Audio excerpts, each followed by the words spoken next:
Hello. Ooh, are we getting some reverb? Beautiful. Hello, everyone. Welcome back to OT Graps, the bootleg edition. This is like y'all know how y'all get like 1080p on your TVs. This is like a solid like with 240 That's weird. ADP for both of us. I mean, at least you're getting some ADP from me. You ain't getting Jack from Trevor over there. You're just getting a still picture of his beautiful face. Say hello to the fine people, Trevor.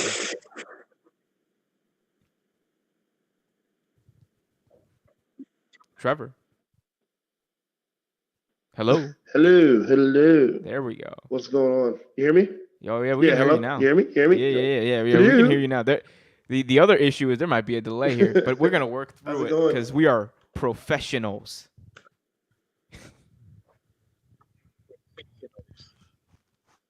For professional something. I don't know what.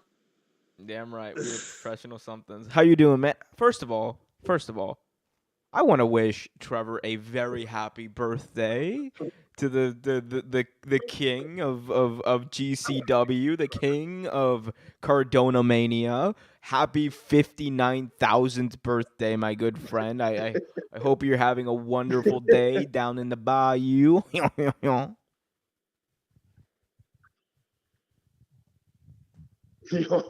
I am having a good time so far. Yeah, I'm pretty good.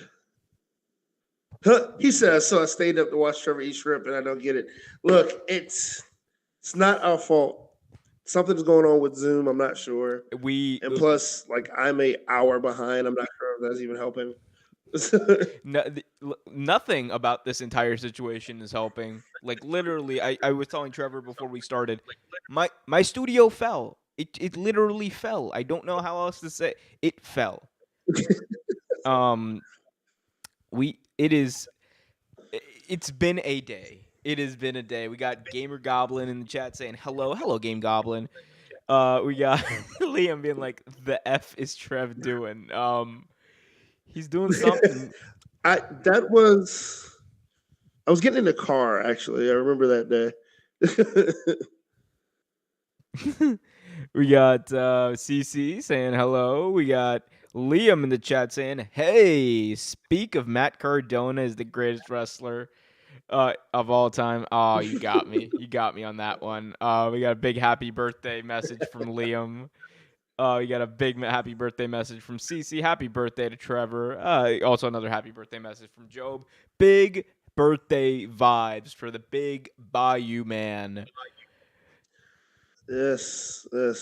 It's actually pretty funny. Like we got in the car to come from the airport, got here, and a gentleman he was a very nice guy talking or whatever, and sitting there talking, and then all of a sudden, like he starts talking to me, and this accent comes out of my mouth that I haven't had in quite a while, Wait. and I have a my question. friend, what's that?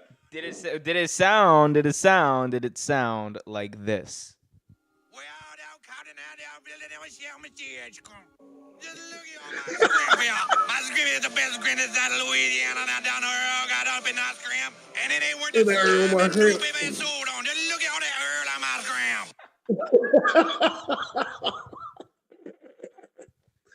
No, actually, I'm not Cajun, so no, it didn't sound quite like that. It ain't worth a slime and new baby soul.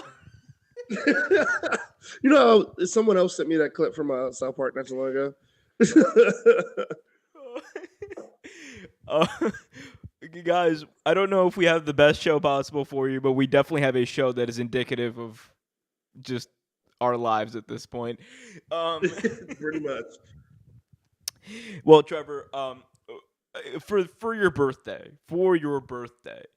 I have a very special opening icebreaker for us for your birthday. Okay, for my birthday. Let's see what happens. All right. So, people in the chat, y'all know what this is. It's our icebreaker. We do it every single week. And we basically just break the ice and talk about just some random thing. We give an offering to the wrestling gods. This week, Trevor, my question to you that I pose is best Louisiana / Nolans based wrestler? Nolans. That's actually a damn good question, sir. Because there actually are a few, and it's funny you mentioned this because someone asked me this not too long ago, and I felt ignorant because I didn't know all of them. um, one of my favorites right now, of course, is Ricky Starks, just because he is just that good. I mean, he really is just that good. For a long time, who was it? It was another one. I remember the one of my buddies used to think, and I never thought so because I just knew what it was. But a lot of my buddies thought the Bushwhackers were from New Orleans, just because of not because of the way they New talk, just because of their Zealand, whole not New gimmick. Orleans. And that's what I said. I was like, dude, it's not New Orleans, it's New Zealand. It was like, are you serious? I was like, yeah. Like, what? I mean, like, I get it. They look like Backwater hillbillies, but no, that's not them.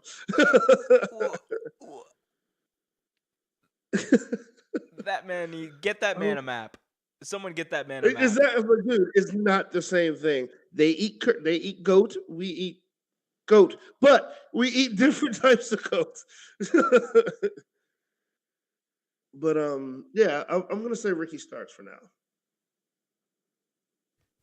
What are you See, Ricky watching? Starks is a good one, and look, there are a fantastic. There are a bunch of fantastic wrestlers and wrestling personalities from New Orleans. Of course, some that come to mind to me. You have Sherry Martel. You have, of Yeah, course, Ricky Sherman Martel. Starks. Taryn Terrell, of course. Jazz. Mhm. We have some in the chat. We got he leaves and he got to be Ted DiBiase Jr. Well, not anymore, man. Not anymore. He's poor TDB or TDJ. Yeah, TDJs locked up in the big house. Junior Dog went from New Orleans. I don't He's know. from Georgia, wasn't he? He's from the South. I think Job is just like, I know he's from the South. Job is just like, that's Yeah, South. he's a South wrestler. I didn't think he was from New Orleans. I thought he was from Georgia, though. Actually, I have no idea. But one person I do know, again, while I respect Sherry Martel, while I respect Ricky Starks, while I respect Jazz and all these guys, the one name from New Orleans that stands out to me is one Mr. Jonathan Heidenreich. oh yeah, I forgot about Heidenreich. I did. I will never forget about I really Heidenreich. did. He made SmackDown 2005 was made perfect with the addition of Heidenreich. He was this Heidenreich was just. Oh man, it's hard to explain Heidenreich. As someone who identifies with New Orleans, on the Bayou and all that. As someone who identifies with that culture, I do have a question. How does it feel to be associated with John Heidenreich? So what's funny? So like I said, I remember Heidenreich, and I remember like finding out where he's from, and I thought it was very funny because like nothing about him screamed Rollins, nothing, like not one single solitary thing screamed. He didn't really have the accent. He didn't anything. Like Sherry Martel, she has an accent, right? Jazz has an accent. Ricky Starks is kind of an accent, but not really. But Heidenreich, if you didn't know, you wouldn't have said anything. You wouldn't know he was from North. But only real ones know. Only real ones know. But like actually, if I'm not mistaken, a couple years back, I looked him up. He's a bayou fisherman. He does a lot of like country boy things. Like he is through and through country boy. And if I'm not mistaken, I think he is from I think he's from the Bayou, actually, off like La Petite and things like that. Chat, if you guys can go and go tell John Heidenreich on Twitter to come on our show so Trevor can ask him questions about New Orleans. That would be really fun. That'd be great to talk to Heidenreich. Heidenreich would be great. Would it be great? Would it be great? Hey, you remember that time that yeah. Man, yeah, that was Heidenreich. Haydn. Do you remember? They put him with Road Warrior Animal. Yeah, it was like 3.0 or whatever. LOD LOD 2000 or 2005. something like that. What? Was it LOD 2000 or something like that? No, LOD 2000 was Draws, Darren Drosanoff. Draws, that's right. Yeah. No, this was like I think they called it LOD like 2.0 or LOD 3000 or I don't know. It was something stupid, and like essentially their replacement for Hawk was Heidenreich, and I was just like, "Ayo, like I'm Animal not saying couldn't Hawk. stand him. I'm not saying Hawk was a great wrestler, but like he fit that tag team. Heidenreich? They did win the tag team belts though, so what do I know? Yeah, true. Apparently, we don't know much. One thing I do know is Liam in the chat just asking, what the heck did Ted DiBiase Jr. do? So for those of you who are football fans, you may have heard about this Mississippi State welfare scandal that happened where this NFL player Brett Favre and a bunch of other rich people from the state of Mississippi were alleged to have, misappropriated and misused funds that were supposed to go to the poorest of the people in the state of Mississippi, the most needy people in the state of Mississippi. They defrauded the state, and essentially what happened is that Ted DiBiase Sr. was one of the key people who defrauded millions of dollars. And with that money, they went on these expensive vacations and all the other kind of stuff. Basically, stole money that was supposed to go to needy people. Not a great thing to do. He's in jail apparently. So, it is what it is. Wait, let me get this straight. Rich people stole from poor people just to get more money and get their jollies? Sir, don't get me started. If you guys haven't read It's Okay to Be Angry About Capitalism by Bernie Sanders, y'all ain't living. For Trevor, for your knowledge, I literally just pulled the book off my shelf and put it on screen. I was like, "Sir, capitalism." Oh, I'm watching it on. I'm watching online actually, so I can see. Guys, if you haven't already done so, do me a favor, hit that like button, subscribe, follow my man Trevor on Twitter at TRVERTAINMENT. That was a mouthful this time. We got a gamer in chat saying, "I know, right? Crazy stuff. Never would have imagined him doing that." I don't even know if you're being sneaky about that. I don't know if you're being sarcastic about that, but I'll take it.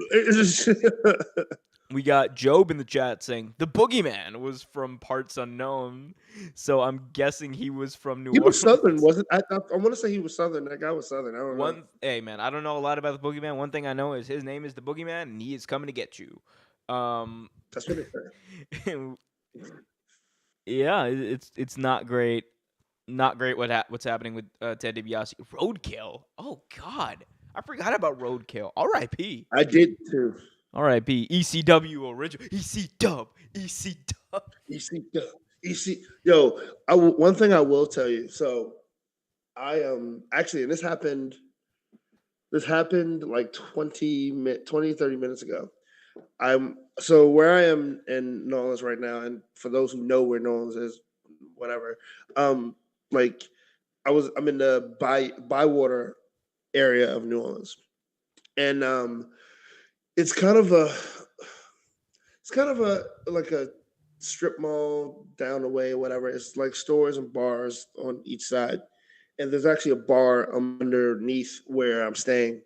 And so I walk down the steps, and I'm walking to the store. I go into the liquor store or whatever, and this guy I'm sitting there, his son has on a John Cena t-shirt. And I'm sitting there, I'm talking to him, oh, that's cool, blah, blah, blah. And he goes, yeah, my son loves wrestling. I said, yeah, actually, it's funny you say that. I do a wrestling podcast. He goes, oh, and his accent was thick. When I say thick, I mean thick. And he's like, oh, you do one of that podcast? I was like, yeah. He's like, oh, man, I watch them podcasts, blah, blah, blah. And he said, my brother watches this one. And he said, I don't remember the name of it. He texted his brother, and I kid you not, the name of it is Real Takes Wrestling. So What? he used to watch the old channel. He didn't watch this channel. He watched the old channel. Apparently, he didn't know we have OT Graps now. Well, now you know. Look at that, getting the word out. We love that. I mean, the kid's father never recognized me, but his brother, of course, knows the channel. So He whatever. knows Trevortainment. There we go. So yeah, it's pretty cool. That was very cool. You being drafted by the NFL. Not going to the NFL. I'm going to stay in school. Oh, with school, dopey. Take the money. You and me could be partners, just like that Tiger Woods and his daddy. First off, I love that movie. it wasn't. Don't be stupid. Don't be take the money. No, mama, you wrong. Alligators are ornery because they got a Maduba of them, God. Hey, that was a big time for New Orleans. look, not the proudest. Not the proudest Not moment. the proudest moment. But it was a moment for sure. Guys, There was a moment. we have a lot to get into today. We got Job in the chat saying, boy, Raw sucked last night. Same old storyline, same old outcomes. Yeah, it was a bit of a boring, dull show. Yeah, it was pretty bad. Yeah. We got Gamer Goblin in the chat saying, I thought Ted Jr. was a nice guy. I was wrong big time. I mean, yeah, I'm not yeah, I mean it's not a great thing to do, man. It's just scummy, like, for being honest. Especially it's when you're literally stealing from the poorest people. Like, that money was supposed to go to welfare funds, people who were on food stamps, people who were on government assistance, the neediest families of one of the poorest states in the country. It's not great. Mississippi is only second to, if not first at the moment, to New Orleans. Mississippi and New Orleans, two of the poorest cities I know, honestly. Very.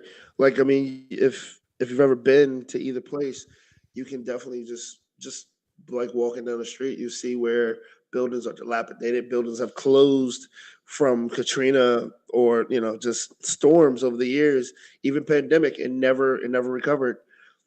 It's bad. Same thing goes with Mississippi. Mississippi, for a long time, just like New Orleans, huge population of dogs in their kennels because people couldn't take care of them, and their pounds and things like that because people couldn't take care of them. Most of your population of pit bulls comes from either New Orleans or Mississippi. Yeah, it's pretty bad, actually. Yeah. Well, I mean, I would point to a charity to donate to for New Orleans right now, but I don't know one off the top of my head. So go after the show, guys. Go on Google. Find a few. Go on and Google. Also do the same thing for Mississippi too. And go donate to a local New Orleans charity of your choice, please. I implore you. I'm demanding you do this. But no, if you can, obviously. Big shout out to New Orleans. New Orleans got way over on this show, way more over than I wanted them to. Oh, aren't you going to New Orleans at some point, buddy? Oh, I need to stop doing that. I need to stop doing that. It's so mean. You're gonna get hit with a bag of crawfish. Keep playing. Anyway, go ahead. Did you say hit with a bad crawfish? Yeah. I don't even think this show is about wrestling at this point. No, it isn't. It's just New Orleans. No, He's I'm not. going. Cody's from Texas. Yeah, Cody is not from New Orleans, Job. You got any updates maybe with the Punk? We'll talk about Punk. We're actually about to get into that. We'll get into Punk. First, though, well, I hope we've enjoyed real take New Orleans talk, but let's get back to the Graps part of this show. That is wrestling. Yeah. And let's talk about this pay-per-view this Sunday. AEW Double or Nothing live from Las Vegas, the T-Mobile Arena. Trevor, we have some matches that were apparently announced about this for this show, and it ain't great. It ain't great, man. You know why? Were they leaked? No. They AEW announced some matches last week, but here's the thing, right? Before last week's episode, right? 2 weeks out from the pay-per-view, there were only 2 matches announced. And one of the things I noticed about it, I have noticed about AEW is they almost always seem to like build up their pay-per-views and like announce the matches basically 2 weeks before the pay-per-view, and they wonder why they don't sell tickets anymore. They wonder why like one thing that that personally I think that the AEW might be doing like wrong here. I think they're still in the mode of, well, we're AEW, right? And remember when we put tickets on sale for All Out 2019 and we sold out immediately? Well, we can just do that and we'll sell a whole bunch of tickets immediately. And while, like, of course, there's always going to be a certain contingent of your fan base that will buy those tickets. And the issue is you're not always going to sell out just on your brand name. You need to announce matches that people want to see. Like if they had announced Anarchy in the Arena even 3 weeks before the pay-per-view, it would have helped ticket sales. If they had like because you would have had time to build up more anticipation, you would have had time to build up this match. But now you're just like on one show they announced like 5 matches for this show. Like on one show they announced the Ethan Page and the Guns versus the versus Isaiah Cassidy and Jeff Hardy and Matt Hardy. Same show they announced Jade Cargill versus Taya Valkyrie. Same show they announced Jamie versus Tony Storm. Same show they announced BCC versus the Elite. Same show they announced the Orange Cassidy 21-man Memorial Battle Royale. Same show they announced like Wardlow versus Christian Cage. Like all those matches, all of them announced on one show 2 weeks out of your. Like, I understand, like, hey, like, we're going to make this big push, but you wouldn't need to make such a big push, in my opinion, if you just, like, planned this out a little more and, like, slowly you're like, oh, now we have this big match announced. Now we have this big match announced. Now we have this match. Now we have a card. That's how you build it, right? Yeah, I mean, I don't know. I feel like it definitely was rushed, but like I wonder with all the news that have been coming out of him, like the big announcements that Tony Khan's been coming with, the return of uh, Cowboy, what's his name, to the Elite, Hangman, Adam Page to the Elite, and all the other announcements within their company. I feel like they like made this pay-per-view a sidebar,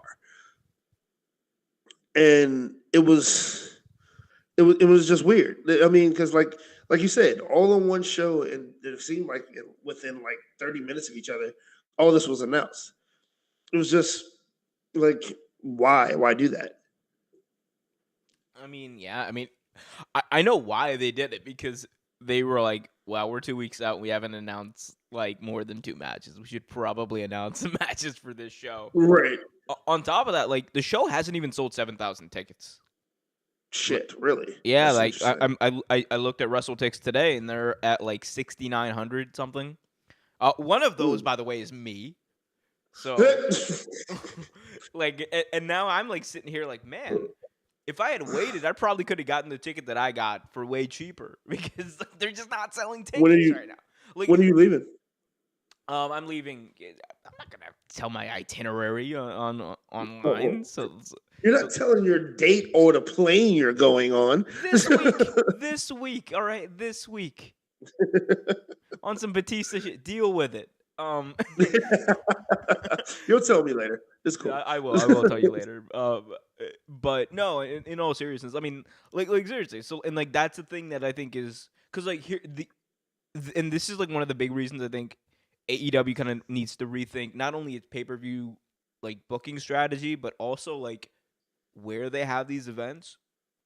Like Double or Nothing in Las Vegas, it's a tradition and it's great, but with it comes the fact that you're in a more expensive arena now. You're not in the MGM Grand. You're in T-Mobile Arena, which is a more expensive arena, which you're going to have to pay more if you're AEW to book that arena. And to make up for that, what are you going to do? You're going to charge more for ticket prices. And one of the big reasons why they haven't been selling tickets is not only because they didn't announce a lot of matches beforehand, but on top of that, Trev, those ticket prices, I don't know if you've seen them, they're not great. At least they weren't for a while. Like, yeah. right now it's ridiculous. You're getting 4 tickets for $40, and it pisses me off. But, like, I mean, it's just, I don't know. To me, it's weird. It's definitely a weird thing, right? Like where it's like, okay, so your sales are doing well at Wembley Stadium, right?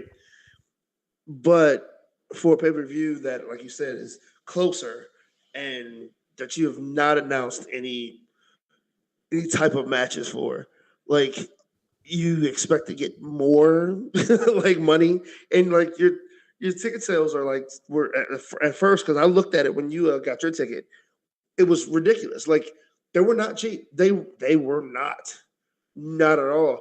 Like it's cheaper to get a plane ticket, to be honest with you. Yeah, you But know like what? now, You know what, Trevor? You're damn right it is. it was way cheaper to get a plane ticket. Like, because I actually thought about going myself, but then like I was coming to New Orleans this month, and it would coincide. I was like, you know what, I won't. But Hey, it's Dynamite's coming to DC soon. oh, it is. It definitely is. But no, it's actually kind of sad. But I mean, because like it could be a great pay per view. I mean, you have a four pillars match for the title. You have a lot of heat going on. The Blackpool Combat, the BCC versus the Elite. Like you have matches that you can market. You just did a terrible job of it. It's a damn shame, though. It's a damn shame. Hopefully, they can fix it moving forward. I mean, like, because like I still think the Double or Nothing is going to be a great show. Because like again, I read out the card earlier. There's some kick-ass Right. matches on this card. Like the Four Pillars World Title. Actually, let's get into this card because that's actually what's next on Okay. my list here. Let's talk about Let's talk about this card. So first up, we have Adam Cole, baby, taking on Chris Jericho in an unsanctioned match. Kind of maybe putting an end to their feud that's been running for the past few weeks. What do you think about this feud, Trev? It's interesting. It's interesting. I don't think I ever said this to you, but I feel like it. Well, I think this is something we have talked about before, but I feel like with certain wrestlers, it has been a few in the past that they use Chris Jericho is kind of like a measuring stick, or they use him as kind of like that that springboard to get him back into the limelight. Like look what they did with Orange Cassidy. Great matches with Chris Jericho. Now he's the longest reigning whatever hood doodle championship he has. And Hey, that international title is way more prestigious than the TNT title. Don't hate on my man. It is. I mean, and now it actually makes sense because at first it didn't. The name of it didn't make any damn sense at all. What was it? Now it makes perfect sense. What was it? It was the All Atlantic title being. Yeah, and they had they had like a Japanese was it flag on there. Canada and Japan? It was like here's the thing. People got at me. They were like, "Oh, well, you don't want the title to be defended in Japan and blah blah blah." I'm like, "No, my problem with that belt was strictly geographic, like the inaccuracy of the geography. It really was. I was like, bro, like this is. I would not like to see Orange Cassidy defend that belt Quebec, Canada. Screw them. No to Quebec. I don't even know what we're doing. Not one bit.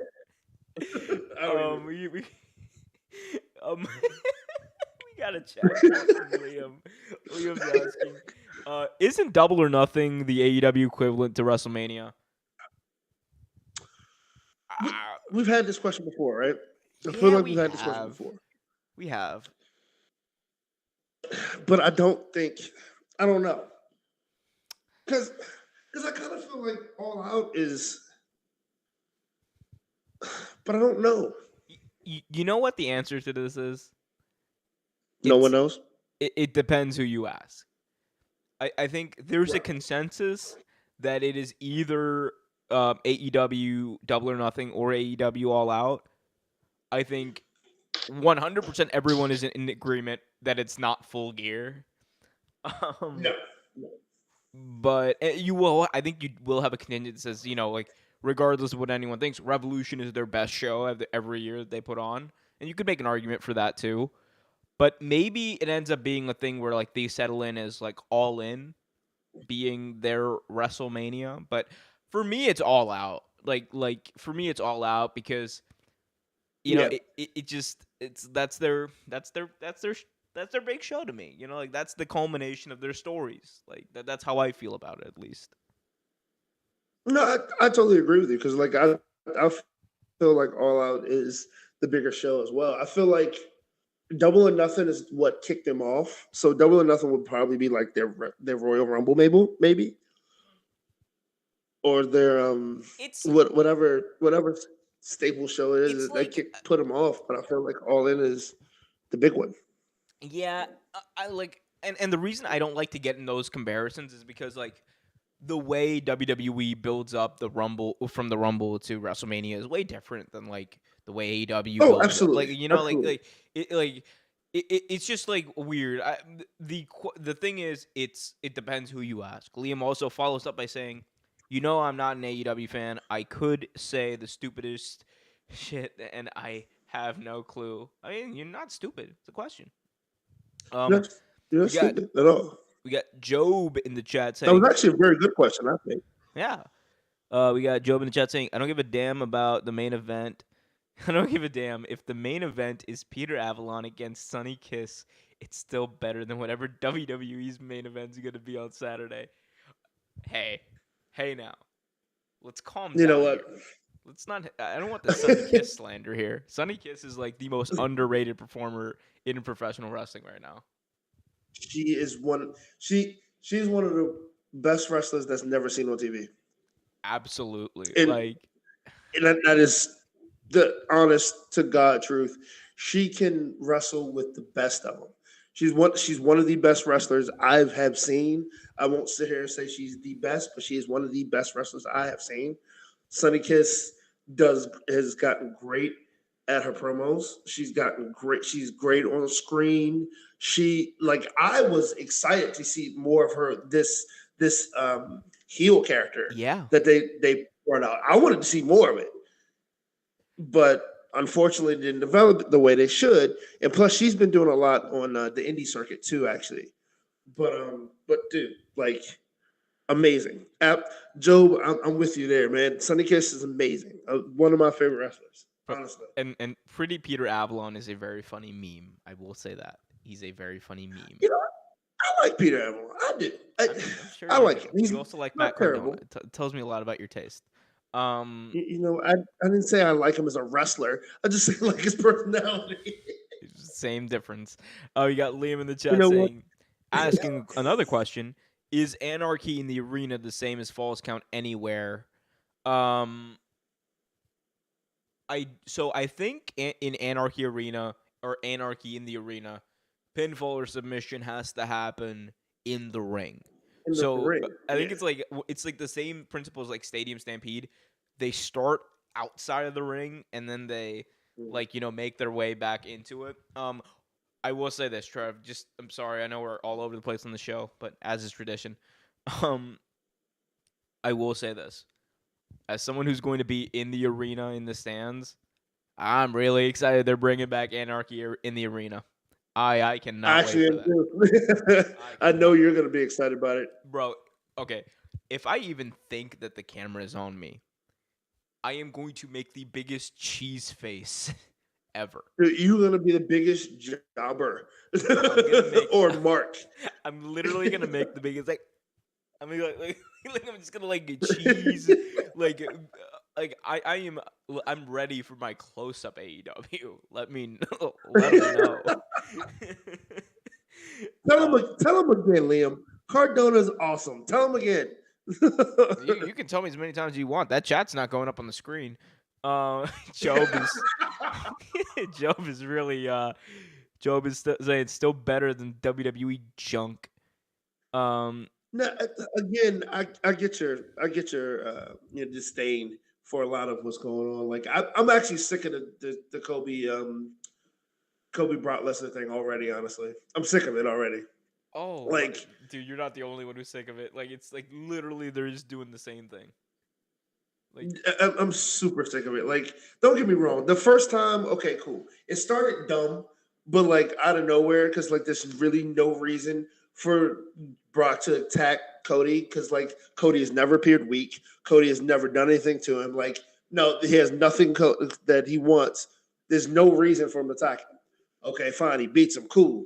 Let's get this over with. Let's put Cody in a tournament for the title, which he freaking deserves at this point. No, that's not what we're going to do. We're going to drag this out even more because Brock is bored. And we don't care what people like. So we're going to do this more. And now he so quote unquote has a broken arm and he's getting counsel from Triple H. Big baby face Cody Rhodes. This dude, he is like, WWE have done a great job. I will say this. They have done a great job of building him up as like the world's biggest babyface, the biggest babyface to have ever babyfaced. They had this dude come out in a sling with a broken arm and say, "I'm ready to fight you, Brock. I'm ready to fight." Like Cody. At some point, right?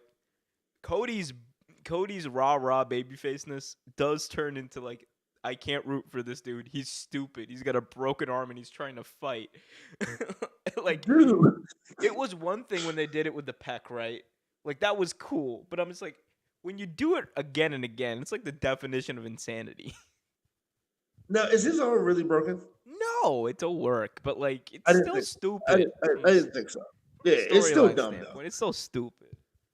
Anyway. But at this point, now he wrestled with a torn pec, even though it's different with the torn pec, right? Because like there's nothing else that could have possibly happened at that point. That's why I even let him do it. Like there was no making it worse, there was no making it better or anything. Like it was just what it was, which I get it at the end of the day. But now that he did that, you're like, oh, Cody's got his neck broken. Don't worry, he'll tape it together and come back out. We got him. Like, no, that's not how it works. I love Cody Rhodes so much. I love him so much. But this, like, if they keep this stuff up, the crowd's going to turn on him again, just like they did in AEW. Job literally just said that. Wait till the crowd turns on Cody again and then wanted to go back. I mean, I don't know if he's going to go back to AEW. I don't think that's going to happen. But, like, I think we need heel Cody Rhodes. We need heel Cody Rhodes. He is in WWE. Dude. Did you see what happened on Monday? This is like Cody Rhodes pitched that.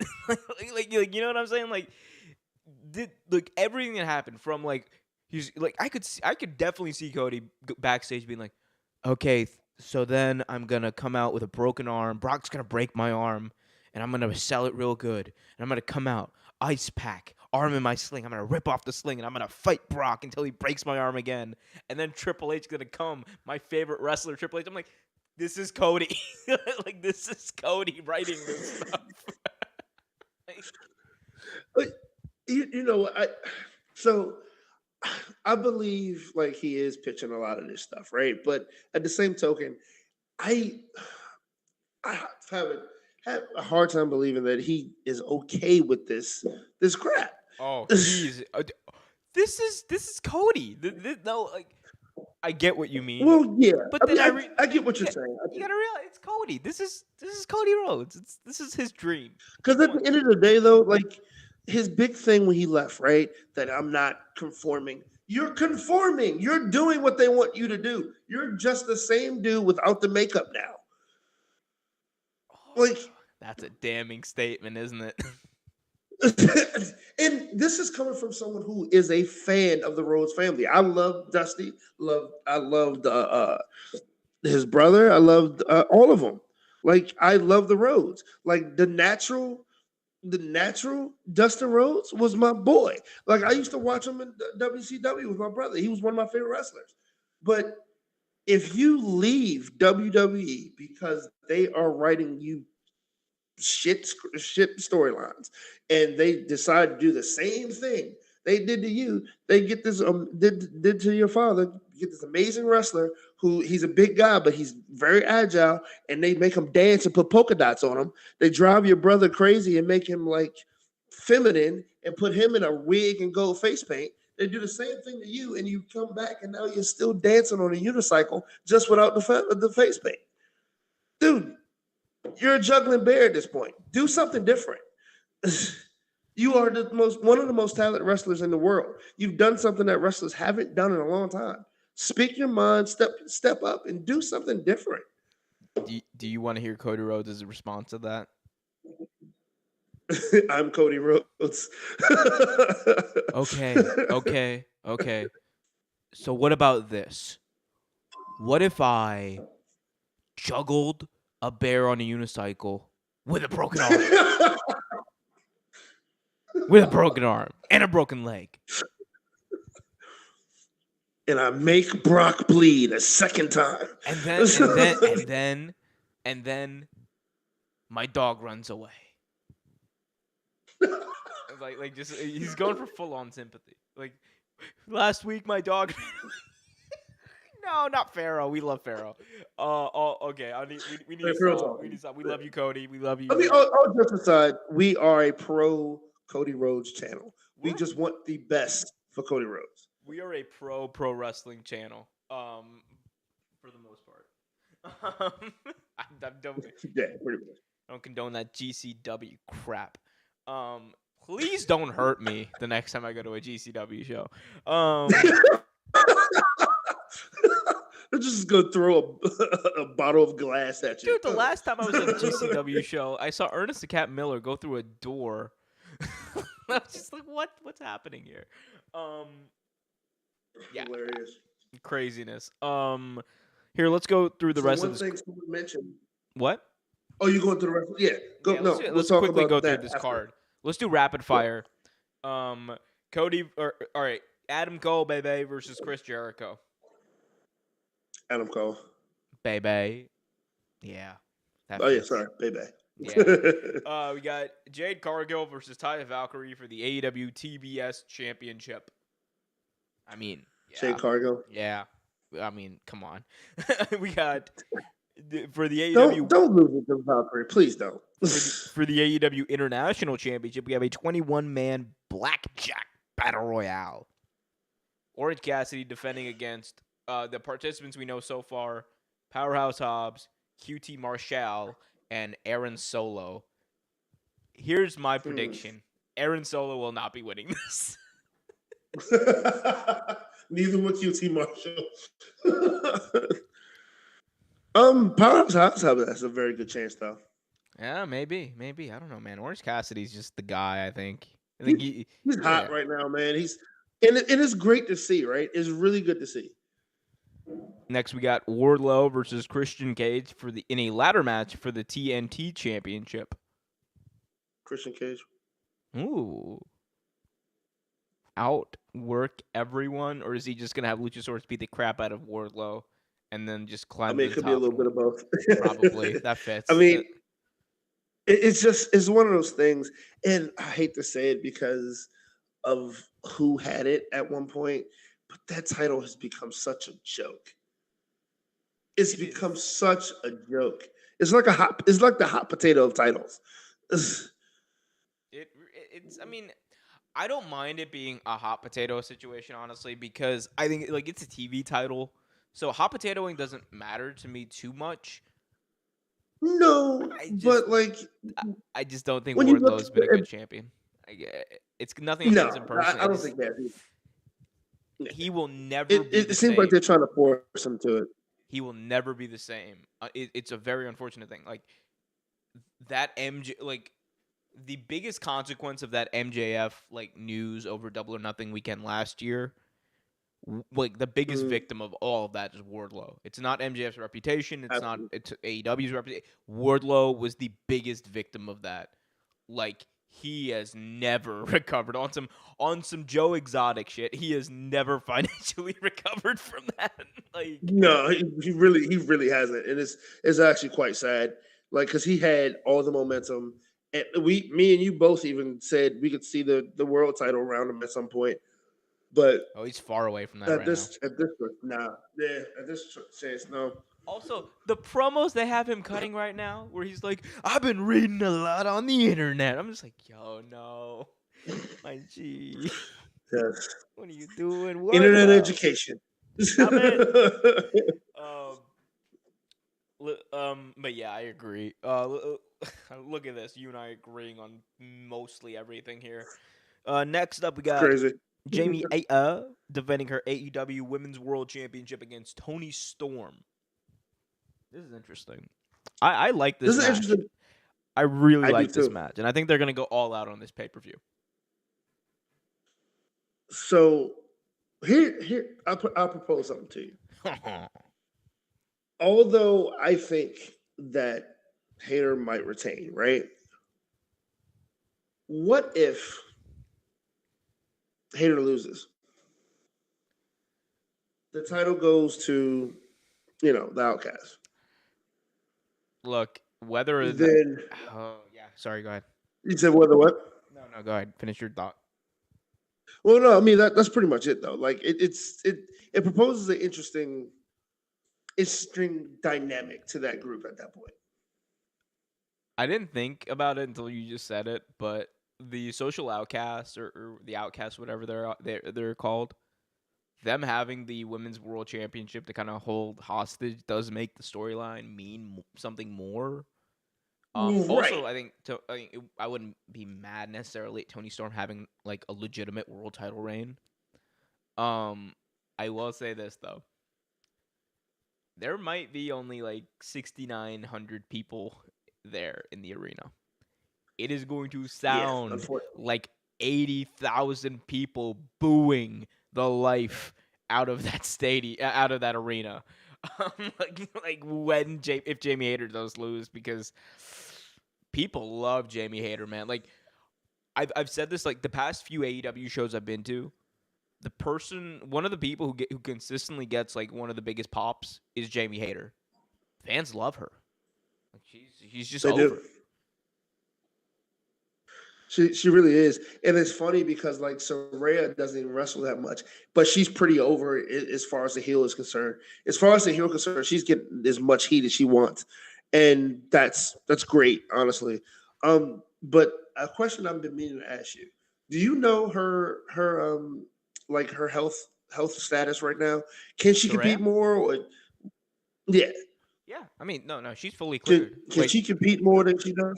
Okay. Yeah, I mean, she can. She does compete. She's competed on like Rampage a few times. Like, I think look, Saraya is one of their top acts, right? Like, she's one of their top acts. I think Tony Khan is being smart with the way he's using her, because look, this is someone who's just coming off of a neck injury. So even if they're fully cleared, maybe don't have them wrestle every week. You don't need to, like, because you want to like maximize the output out of that, right? So like, have her like have a few matches in between shows, but like for the big shows, definitely have her and have her be involved a lot. I think that's the thinking behind that.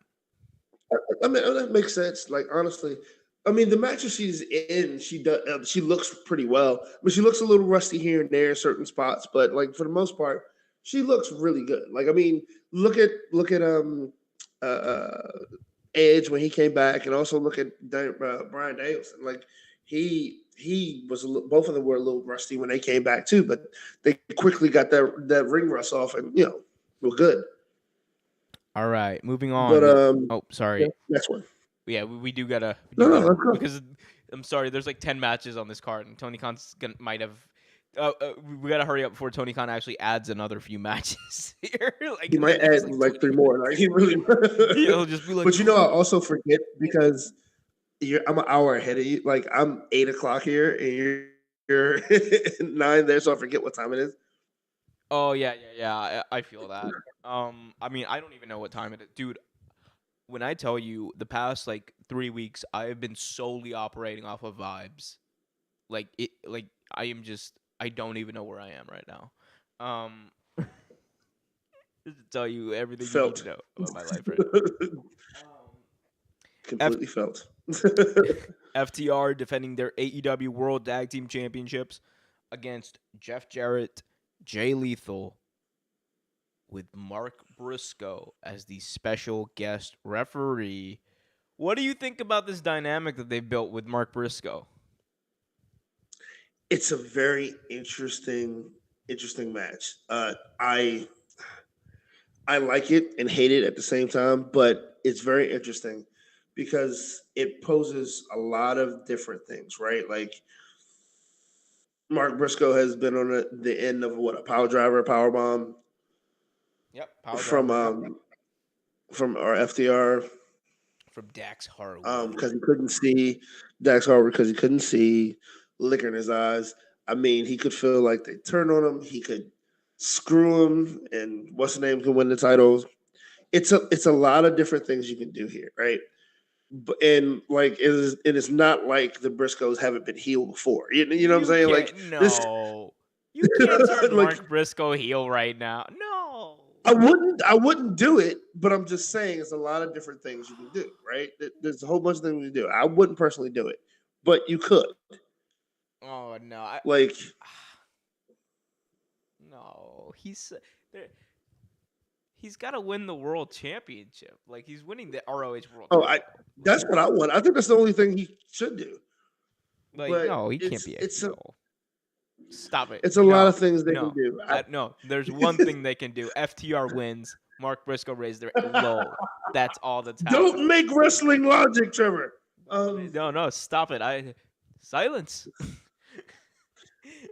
Liam, it's actually 8 p.m. here for me. Like not 9. It's 9 on the East Coast. I'm in the South, so it's 8 here. Oh, I'm not going to bed, sir. After this, I'm going to have an adult beverage, and then I'm going to enjoy the rest of my night.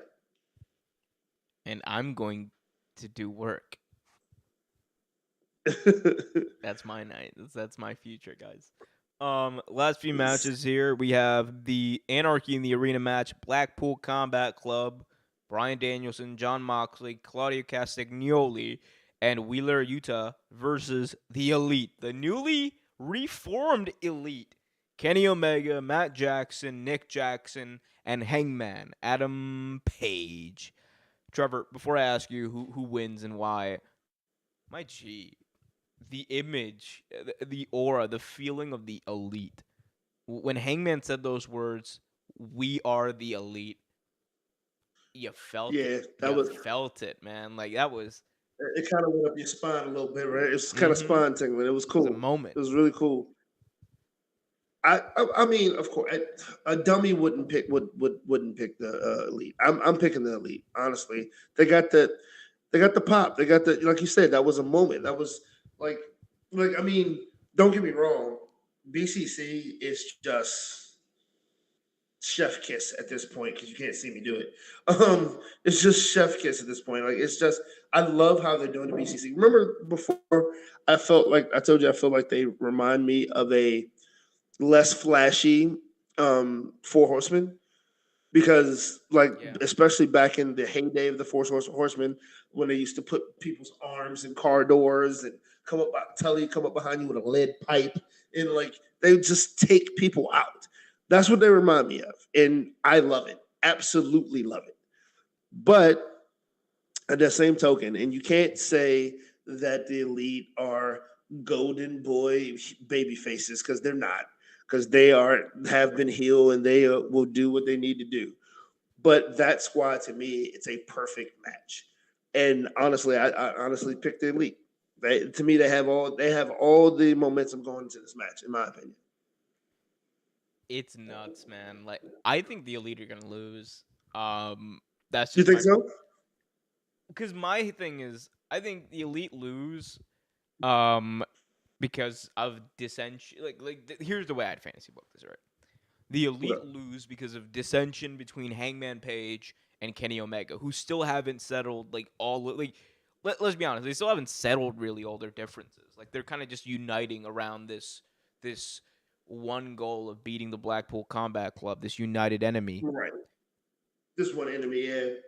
I think you save the rematch for Blood and Guts, wherever you end up doing it. And you just go. I'm sorry, but the Elite versus Blackpool Combat Club in Blood and Guts, dude. It just John that's even Moxley. better. John Moxley is going to need someone get that man some plasma now just to prepare for what his body's about to go through. My favorite Excalibur line of all time was was when Excalibur's just like out of nowhere said a strong breeze would make John Moxley bleed, and I just lost it. I remember that. Yeah, Strong breeze. that man bleeds all the time, dude. I'm serious. His daughter cries. He starts bleeding. It's just. I literally, It's bro. crazy. I remember I was just like randomly on Twitter on like a Saturday, and this dude John Moxley like wrestling a house show match. I just see this image of John Moxley like battered, in pain, bruised, and bloodied, like at a house show, and I'm just like, you're at a house show. There's not even televised. What are you doing? Like, I want to bleed, man. Got to bleed for sport. hey man, we all have like different ways of living our best lives. I like to think he's living his best life in his own way. Yeah, that actually makes me a little sad. It scares me a little, but He's making more money than you and I, Rob, will ever make. True. Let's go to our final match here for the AEW World Championship. Maxwell Jacob Friedman defends his title against Sammy Guevara, Jungle Boy, Jack Perry, and Darby Allin. 4 pillars match for the AEW World Championship. It was coming eventually, and it's here. If you don't mind, I do want to start talking about this match a little bit because I have a problem Please. with this match. I do too, but I'll Good. let you go first. Good. My issue is not that they are having this match. Like you should have the 4 pillars match for sure, and it's good. It's a good thing to get Sammy Guevara, Darby Allin, and Jack Perry like main event time and put them in that spot. It's a very good thing for them and their development. That being said, wrong time, wrong plan, wrong place. This is why we're friends. I like exactly why we're friends. Yep. I like a lot of the elements of what they were trying to do, and as a fan who's watched wrestling for a while, I see what they were trying to do. I think the execution was off. Yep. That being said, like I'm still excited for this match. Like they're gonna go out there and have an amazing match. Like when it comes to in-ring action, this could be a 5-star match, like an all-time classic, because like they're all like talented individuals. But from a storytelling perspective and the promos that they've been cutting, like it is like they were always going to be, you know, kind of judged badly because of the fact that MJF was the star in this feud and he's just like the best promo in wrestling. But they're just in a completely different league. Like John Cena this week said something about Austin Theory, and I think he was like he was like, you know, like working, but I think it applies a little bit to this. He said about Austin Theory that when you go out there and do what you do, I don't believe what you do. And whenever Jack Perry or Darby Allin, and also like to a degree Sammy Guevara, whenever they were cutting these promos, like these in-ring promos where the 3 of them were in there, I did not believe what they were doing. Like, you know what I'm saying? Like, right. Like even if I tried to suspend my disbelief, I just couldn't do it. That is not me saying that they're jobbers and they don't deserve to be in the main event. They 100% do. I just think, like, given the situation, given what they are, and given where they are right now, especially, you didn't need to expose them as much as you did if you knew they were not ready. And I understand the argument of like, oh, well, they should be. Well, you should like have them in that slot. How else are they going to get experience? Totally valid. I just think for Jack Perry especially, it exposed some of the weaknesses in his overall character and his overall development. And that's not a bad thing. Doesn't mean he's gonna suck. Doesn't mean he's not gonna be great. He's gonna be great. It's just like, I don't know. I would have preferred them going about it in a different way. I completely agree.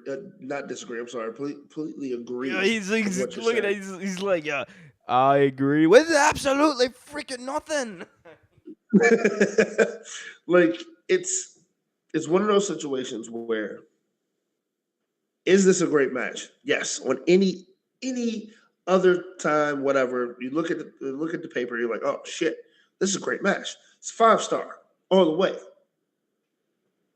The way they were building it up, great, right? Like in my mind as a wrestling fan, the way they were building it up, honestly, the one that should probably win it, because he was the guinea pig, Sammy Guevara. And me and you have talked about this. That's the one that I would think would win it. But we know what route AEW is taking. They're taking not the successor, next big champion to the belt. They're putting every stop, every wall, every cannon, every army at this man who they chose to have a match with. That chose to make him their champion. I'm sorry, that's what I was trying to say. Make him his champion. And they want him to be the greatest MJF they can possibly make him be. MJF is going, when he said he was starting war, this is his villainy. Like, yeah, he means that. He is going to cause mischief and mayhem until they take that belt off him. And honestly, it's great the way they're doing it. But it also messes up a future champion that you could have in any three of these guys. Anyone you decide to put a belt on, you're going to have a good champion for a very long time. But at that same token, you are making MJF look like a mega star when he comes out victorious out of this thing. Like he had an amazing match with Bryan Danielson. He had he's just an amazing wrestler. Like they think he's one of the greatest wrestlers of all time. He had that. Now you can say this moniker now, right? He beat Spoke, the greatest technical wrestler of all time. He's the greatest wrestler of all time. He had a great match to win the belt. Like he had a great match with Ricky Starks. All of his title defense have been amazing. But it's just with the Four Pillars match, to me, it's just bad timing.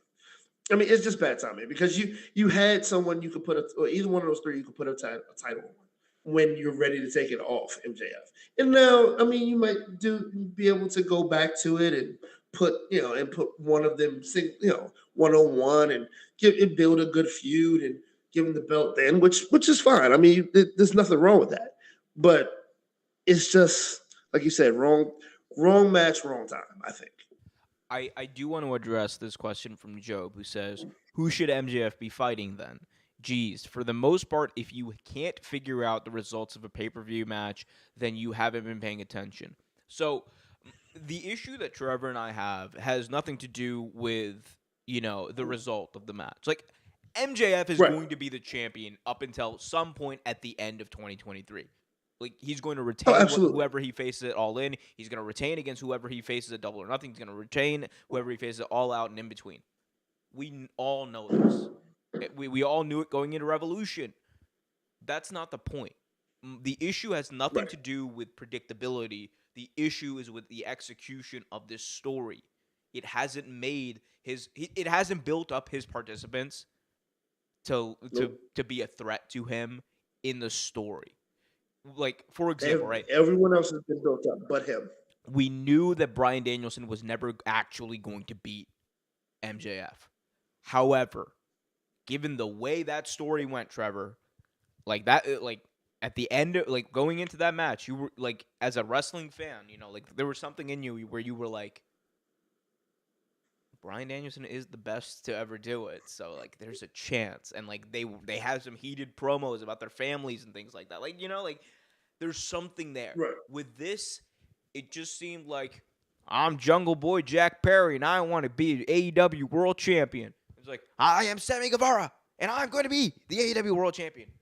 And then Darby Allin is sitting there like, I love AEW and my father sing.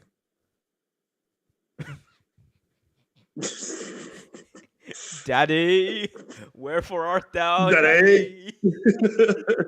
Even with Ricky Starks, you saw like you could see, oh, he might have potential to actually beat. You know what I mean? Like even Ricky, like it was one of those things. You're like, oh man, this could be a good match. He could actually possibly beat him.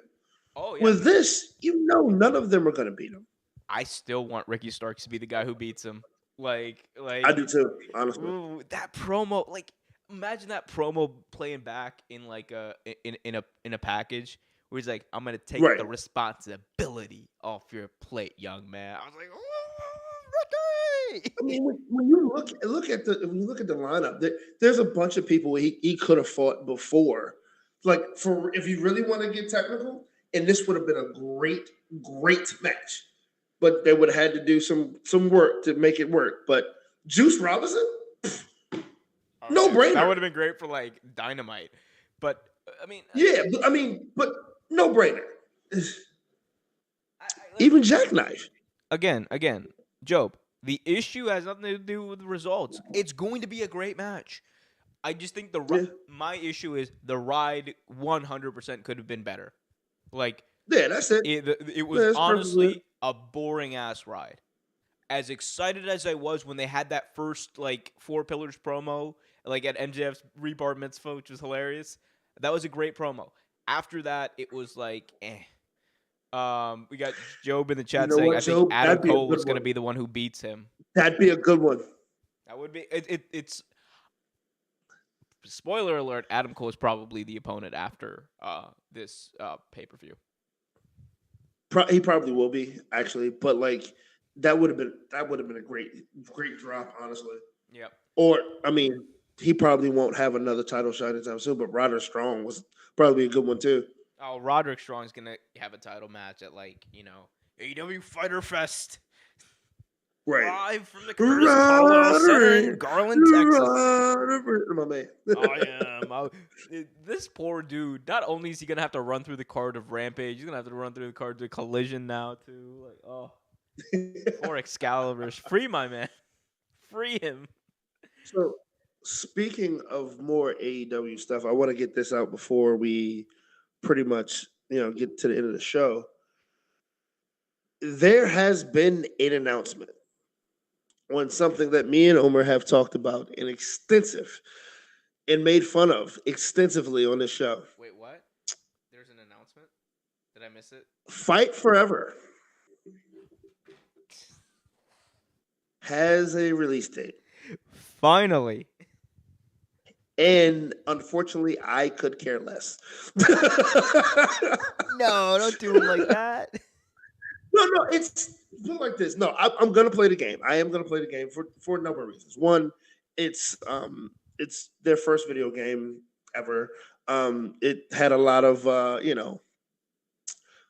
fanfare at first, but and plus it's made by Ukes, who, if any of you guys are wrestling fans, they made the original SmackDown games and SmackDown versus Raw games. They made a lot of wrestling games. So they're decent development. They're actually pretty good. But at this point, it's kind of like, okay.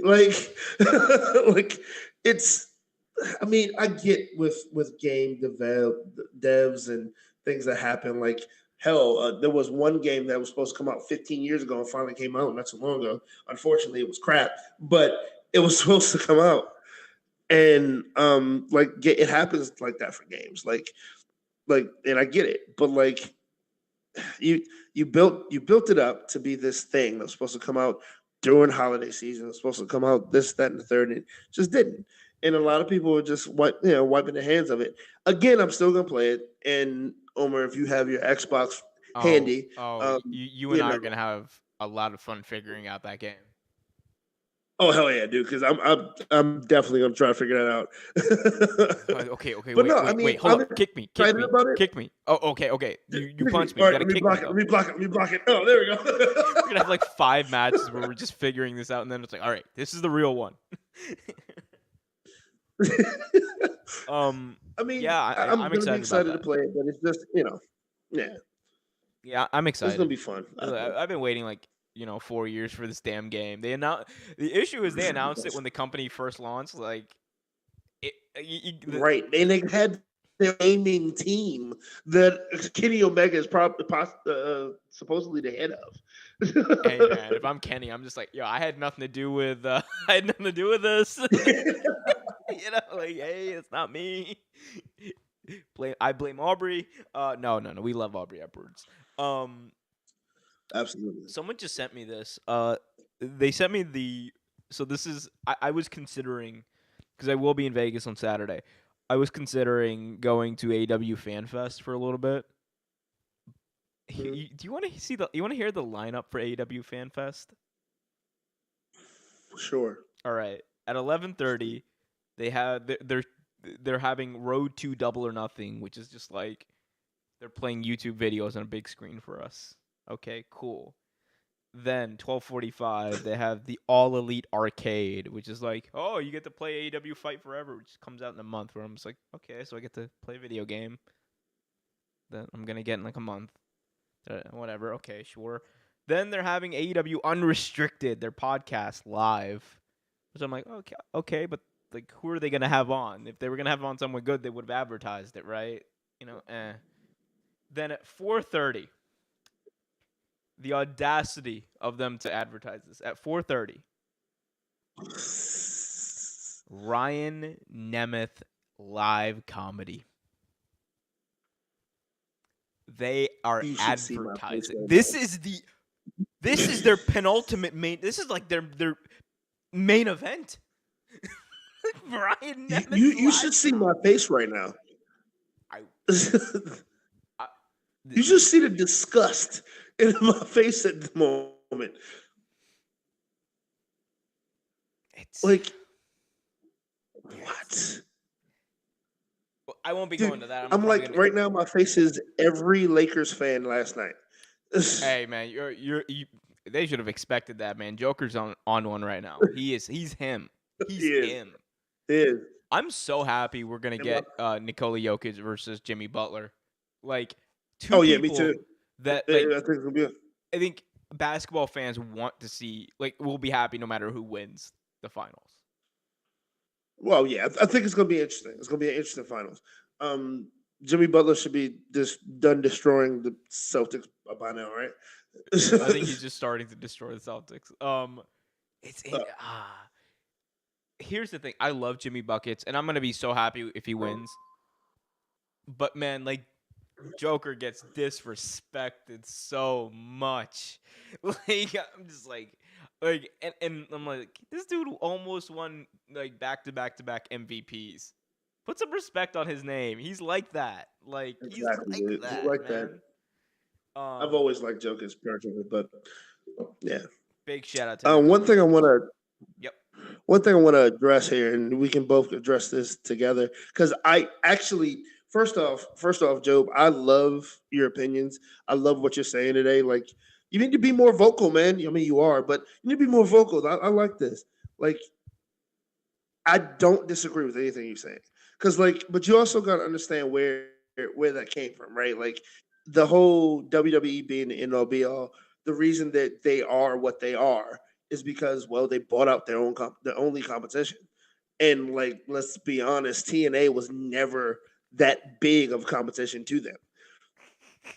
AEW is probably the only thing that is comparable, and that's because, like you said, they have great talent. Like, and they did what you should do. You get talent from the indies instead of that. Yeah, they have fanfare. Say it again. Build your own.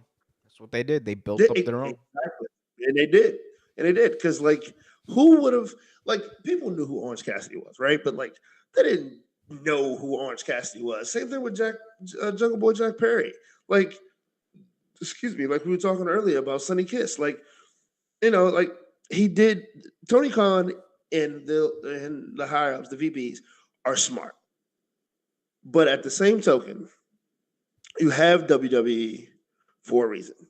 It's always a reason to have someone to be in competition with. And they're always going to have the money because they have the support. Here we go. Exactly. Money talk. Here come the Saudis. He said, he said exactly what I was thinking. But yeah, I mean, but don't get it twisted. I am an AEW fan as well. I don't dislike WWE, and trust me, they're not paying me. So, Could you imagine? I wish. but I don't. Yo, You know. if WWE was paying me the amount of like, I would be doing Raw live streams. I would be gassing up the show. Like, here's the thing. Oh hell yeah! I never claim this is not a news channel. This is a wrestling channel. Whatever you want it to mean. For me, it means I just talk about wrestling. We could be bought. We 100% could be bought. In fact, we are for sale. Tony Khan, Vince McMahon, hell, Brett Lauderdale, GCW owner, come through. The only thing that's off the table is Matt Cardona. I won't be doing anything with that loser.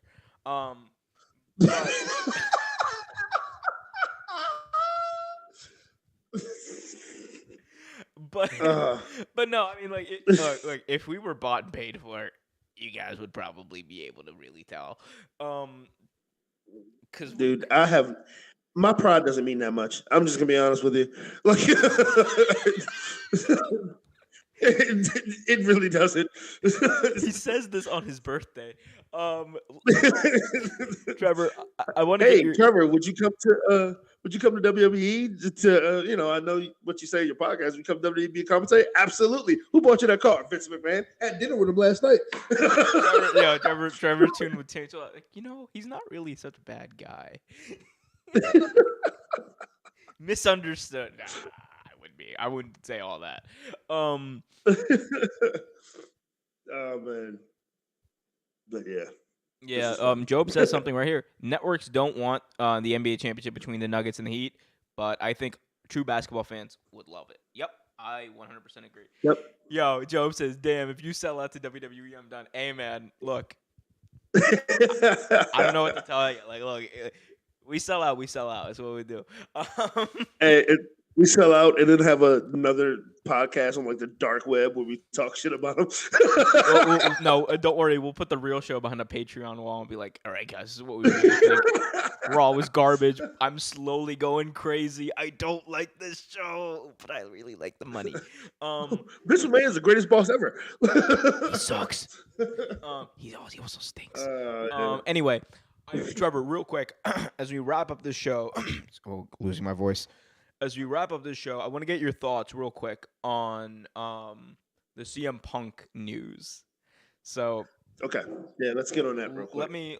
Let me just break down the past like 48 hours. So, Raj Tajiri of Wrestling Inc. reported earlier this week that AEW had sent a legal letter to CM Punk, telling him to either comply or face a lawsuit. We don't know what the legal letter says. All we know is there is one. House of Wrestling from Nick Hausman recently reported that there was a letter, a legal notice sent, and lawyers were involved. And on top of that, he confirmed that the two sides, while there are lawyers involved, Tony Khan and CM Punk seem to be speaking admirably, like they seem to be getting along, so things could be fixed. This is a big mess, dude. Like, it's a big mess. I want to get your reactions, and like, at this point, we're so close. Like, we think we're so close. Is it worth it? Is it really worth it at this point? Like, with all the drama, is it worth it?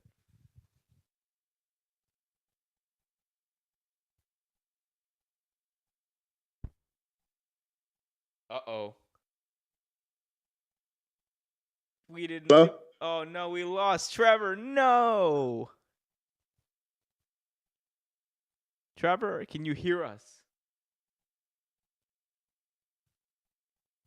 Talk about leaving us on a cliffhanger. Can you hear the words that are coming out of my mouth, sir?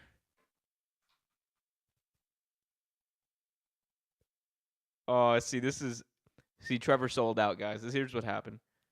Trevor sold what? Ooh.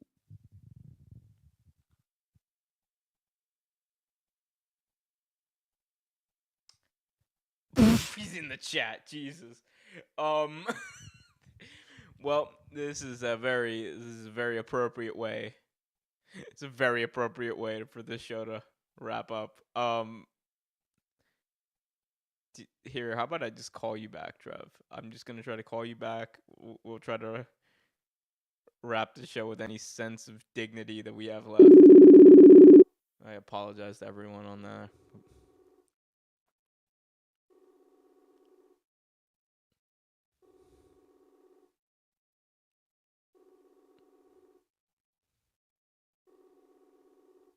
If he doesn't pick up, it's gonna be even more sad.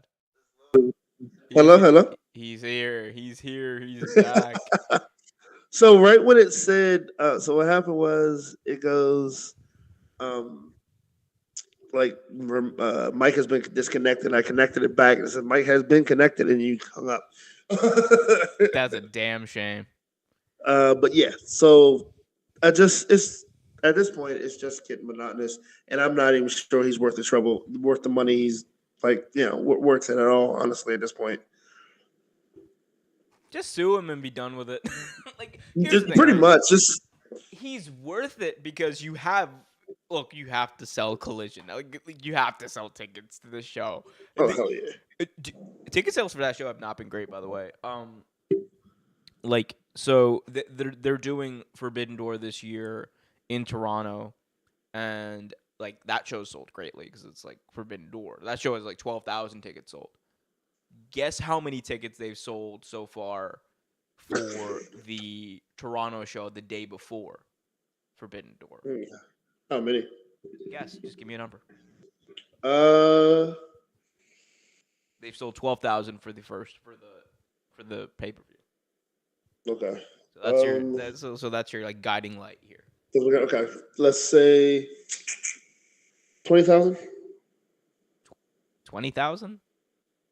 You said 12, right? So they've sold 12,000 for the pay-per-view. How much have they sold for AEW Collision the night before? 10,000. Oh, buddy. Okay. Decrease that number by decrease that number by 8,400 and you're on point. 1,600. 1,600. It's not great. It's It's absolutely horrible. Yeah, that's like one of the big disadvantages. Like, they're running a lot, and that's the other thing AEW is doing now. They're running a lot of big arenas, and they're not selling and I think like I would much rather have them running those like smaller venues and like having a more intimate and packed house than having half the arena be empty. Because like that's what I'm seeing. Like that Baltimore show I went to, literally like I would say even like 60% of the arena was empty. And like while like you can't notice it on TV because they're so good at like working around it and directing around it, like it does throw the vibe off a little bit. Like it doesn't have to be fully booked, right? It doesn't like if you sell out like 70%, that's fine. Like because like the hard cam side's always going to be like less empty or more empty than anywhere else. That's expected, right? And like the upper decks, like whatever. But like the bowl, at least, like you gotta have like a sizable amount of people like in the bowl, like like the 100 section. Yeah, like I mean, that's why like when I used to work at the arena, they would like for TV if they didn't sell a section correctly, they would like move people from like up top downstairs just so it look better. Seat fillers, yep. It was always one of those things they would do. But like, I got up for this during. I'm so sorry, guys. I got up to go like to the bathroom at this Baltimore show. I said some kid was sitting in my seat next to my dad. I was so mad. I was like, "Yo, whose child is this?" And my dad goes, "I don't know. Like the lady just brought him over here, and then the kid wouldn't move." And then, like, the lady had to come over. Was like, I'm sorry. What's going on? Why are you standing here? I'm like, that's my seat. It's my dad, right? It's my dad. It's my seat. That's my. I was like having a whole temper tantrum. Like, that is my dad. That is my seat. That is my Pepsi. Like, Like, I started like yelling, and then she was like, "Oh, okay, kid, you're gonna have to move." And then the kid was like, "Aw." And then he looked at me. He looked at me expecting me to be like, "Oh, it's okay. You can sit there. Enjoy your wrestling experience." And I was like, "Get the hell out of my seat. I'm gonna go watch this show with my dad." Like, Omar out here love the kids, man. no. Hey, what did Michael Jordan say? Man, Make my shoes, screw them kids. What? yeah, screw them kids. Not when I pay for the seat. I'm sorry. Not when I pay for the seat. Anyway, yeah, this CM Punk thing's a mess. Look, regardless, Trevor, it has been entertaining. It has been entertaining. It has been very entertaining. I'm just really glad, one way or another, I'm gonna stop making these CM Punk videos. Hopefully, God, because it's getting annoying. Hopefully, it's really getting annoying. Hopefully. Anyway, Trevor, birthday boy, what's your big birthday wish for this year? Let's end the show on that. What's your big birthday wish for this year? In life in general, or just Wee. yes. Actually, my big wish. I have had done a lot. I had a lot happen in the past year. Omar knows a lot of what's been going on, and I have done a lot to get back to the point where I am now. My big wish for my birthday this year will be to keep moving forward. Hell yeah. Like maybe not take as many punches as I've been taking, metaphorically, but keep moving forward. Keep up the good work, and my brothers and my friends around me, my family, the same with them. That's my wish for this year. Damn right. Love that. And at least one of my teams win a damn championship. One of them too. Damn it. Oh, what are your teams? I said at least one of my teams win a damn championship. Good Lord. Oh, well, that ain't happening. All your teams suck. No, you're absolutely right. I agree. Here, I know, man. Like, you've obviously gone through a lot, like over the past year. It is, as your friend, I will say this: if it means anything, it has been an absolute, it's been an uplifting experience for me to like see like how far you've come, like just how far you've come as far as like a person, over the past year, and like, overcoming everything. Like, you are like it's on some level, it's like actually inspirational. So like I commend you. I'm thankful for our friendship. I'm thankful for the show. And I'm thankful for you. Go get yourself a damn bucket of shrimp on your birthday. Go jump. You just Scrooge McDuck. Go bathe in some shrimp down there in New You know what? Orleans. That'd be kind of stinky, but I think it worked. I It's funky. think it worked. Yeah, he's in my Some of that Earl coffee. Yeah, I appreciate you too, man. Like, honestly, like I wouldn't be where I am without my family and my friends. Like, definitely, my family is pretty much my friends. So I wouldn't be here without you guys. So I appreciate it. And the show, like, you guys literally don't know how much and I'm probably paraphrasing and taking some words from Omer, but you guys don't know exactly how much you guys mean to us, showing up every week, getting us to 6K viewers over on a channel that we just started, like literally started. Like, you guys are awesome. Like, and I appreciate every last one of you guys.